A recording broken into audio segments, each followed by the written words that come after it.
difference between running Twitter and starting and running the other companies I ran was, as a founder, you can sort of set the culture from day one. And the culture of a company is set very early on. You know, FeedBurner, my previous company, had a really playful attitude. It had a playful tone of voice, had a playful attitude. Our customers knew us as having this sort of eccentric tone of voice. And it just survived. Everyone who came into the company knew about it, and marketing was done that way, and imagery was that way, and our blog posts were that way, just as sort of inertia kept it going. And it's very hard to change culture once it's sort of set in motion. And so the challenge for me at Twitter was there were some elements of the culture that I thought we had to change.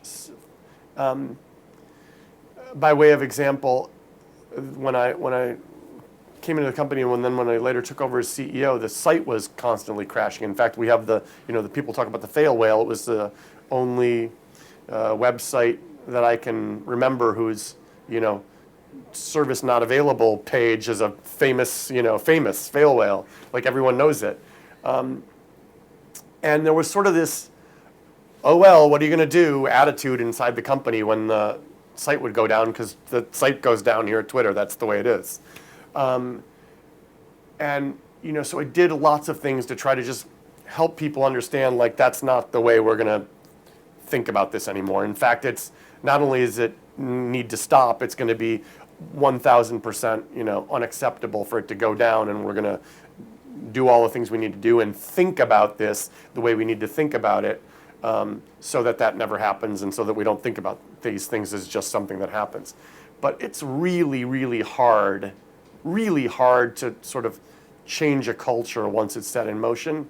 And that's stuck with me as I think about advising entrepreneurs who are building companies and asking me questions about culture as they get to 20 and 30 people. And we have this sort of problem now because people think this way, but we're too busy right now to deal with that, so I'm going to come back and change that later. And I'm like, no, you have to nip that in the bud right now while you're 20 people, because it will just become part of that's the way things are here at XYZ Co.